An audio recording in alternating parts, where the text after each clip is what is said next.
Ottoman সাম্রাজ্যের ইতিহাসে এমন কিছু ব্যক্তিত্ব রয়েছে যারা জন্মসূত্রে রাজ পরিবারের সদস্য না হয়েও নিজেদের মেধা, সাহস এবং বিশ্বস্ততার মাধ্যমে ইতিহাসের অমর হয়ে আছেন। তাদের মধ্যে অন্যতম হলেন পারগালি ইব্রাহিম পাশা। একজন সাধারণ গ্রিক বালক থেকে অটোম্যান সাম্রাজ্যের সর্বশক্তিমান গ্র্যান্ড ভিজিয়ার হওয়ার গল্প যেমন বিস্ময়কর, তেমনি তার করুণ মৃত্যুর ঘটনাও ইতিহাসে অন্যতম আলোচিত অধ্যায়। প্রিয় দর্শক, আজকের ভিডিওতে আমরা জানব পারগালি ইব্রাহিম পাশার জন্ম, শৈশব, সুলতান সুলেমানের সঙ্গে বন্ধুত্ব, ক্ষমতার শিখরে ওঠা, তার অর্জন, বিতর্ক এবং শেষ পর্যন্ত কেন তাকে মৃত্যুদণ্ড দেওয়া হয়েছিল সবকিছু। পারগালি ইব্রাহিম প্রায় 1493 সালে বর্তমান গ্রিসের পারগা শহরে জন্মগ্রহণ করেছিলেন। অধিকাংশ ইতিহাসবিদের মতে তিনি খ্রিস্টান পরিবারে জন্মেছিলেন। ছোটবেলায় জলদস্যুদের হাতে বন্দী হয়ে তিনি দাস হিসেবে অটোমান সাম্রাজ্যে বিক্রি হন। ভাগ্যের নির্মম খেলা শুরু হওয়া এই জীবনে পরে তাকে বিশ্বের অন্যতম শক্তিশালী সাম্রাজ্যের দ্বিতীয় সর্বোচ্চ ক্ষমতাধর ব্যক্তি বানিয়েছিল। ইব্রাহিমকে রাজপ্রাসাদে আনা হলো তার অসাধারণ বুদ্ধিমত্তা, ভাষাজ্ঞান, সঙ্গীত চর্চা এবং প্রশাসনিক দক্ষতা সবার নজর কাড়ে।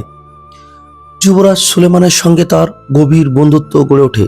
1520 সালে সুলতান সুলেমান সিংহাসনে বসার পর তিনি তার সব থেকে বিশ্বস্ত বন্ধু ইব্রাহিমকে একের পর এক গুরুত্বপূর্ণ দায়িত্ব দিতে থাকে। ক্ষমতার শিখরে উত্থান। 1523 সালে ইব্রাহিম পাশাকে গ্র্যান্ড ভিজিয়ার বা প্রধানমন্ত্রী করা হয়। এরপর তিনি সাম্রাজ্যের প্রশাসন, যুদ্ধনীতি এবং বৈদেশিক কূটনীতিতেও অসাধারণ দক্ষতা দেখান। তিনি হাঙ্গেরি অভিযান, রোডস দখল এবং ইউরোপীয় রাষ্ট্রগুলোর সঙ্গে কূটনৈতিক সম্পর্ক স্থাপনে গুরুত্বপূর্ণ ভূমিকা রাখেন। তার সময়ে অটোম্যান সাম্রাজ্য মর্যাদা আরও বেশি বৃদ্ধি পেতে থাকে। সুলতান সুলেমান তাকে রাজ পরিবারের সদস্য হিসেবে মর্যাদা দেন। ঐতিহাসিক সূত্রে জানা যায় তিনি সুলতানের বোন হেতিজা সুলতানকে বিয়ে করেছিলেন বলে দীর্ঘ প্রচলিত থাকলেও আধুনিক অনেক গবেষক এ বিষয়ে নিশ্চিত প্রমাণ পাননি। তাই এই দাবিটি ইতিহাসে অনেকটাই বিতর্কিত বলা যায়। কেন তিনি এত শক্তিশালী হয়ে উঠেছিলেন? ইব্রাহিম পাশা এতটাই ক্ষমতাবান হয়ে উঠেছিলেন যে বিদেশি রাষ্ট্রদূতরা তাকে অনেক সময় সুলতান হিসেবেও সম্বোধন করতেন এবং তাকে অটোম্যান সাম্রাজ্যের সব থেকে গুরুত্বপূর্ণ ব্যক্তি হিসেবে বিবেচনা করা হতো। তিনি বিশাল প্রাসাদ নির্মাণ করেন, বিপুল সম্পদের মালিক হন এবং প্রশাসনের প্রায় প্রতিটি ক্ষেত্রে তার প্রভাব বিস্তার লাভ করতে থাকে। সময়ের সঙ্গে সঙ্গে ইব্রাহিম পাশার বিরুদ্ধে অহংকারের অভিযোগ উঠতে থাকে।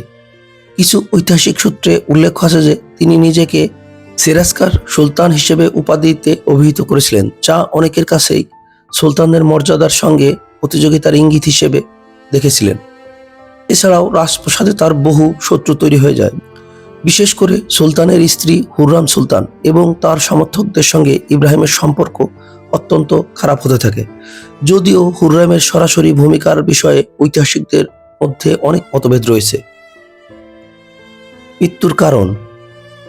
1536 সালের মার্চ মাসে সুলতান সুলেমান ইব্রাহিম পাশাকে প্রাসাদের নৈশভোজে আমন্ত্রণ জানান। রাতের ভোজ শেষে তাকে প্রাসাদের ভেতরেই গোপনে হত্যা করা হয়। এরপর তার মরদেহ দাফন করা হয়। ইতিহাসবিদদের মতে তার মৃত্যুর পেছনে কয়েকটি প্রধান কারণ ছিল।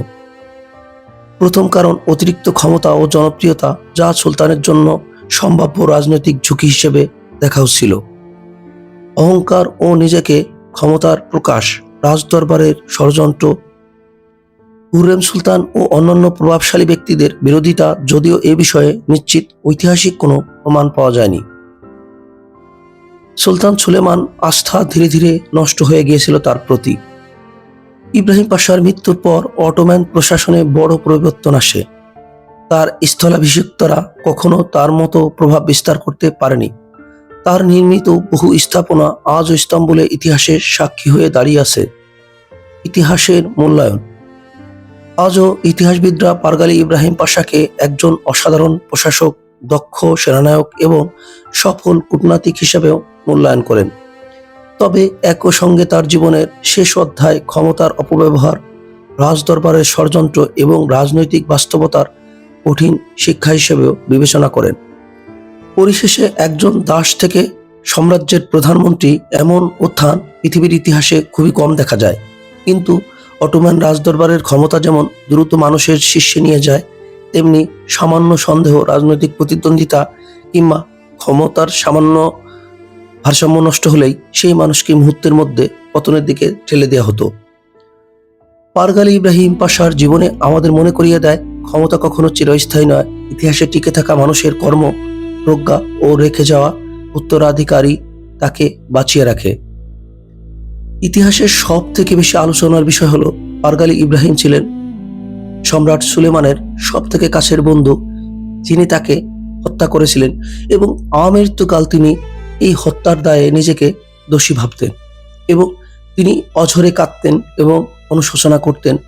তবুও আমরা মনে করে দিতে চাই যে অহংকার এবং বিশ্বাসের অমর্যাদা করলে তার পতন একদিন হবেই।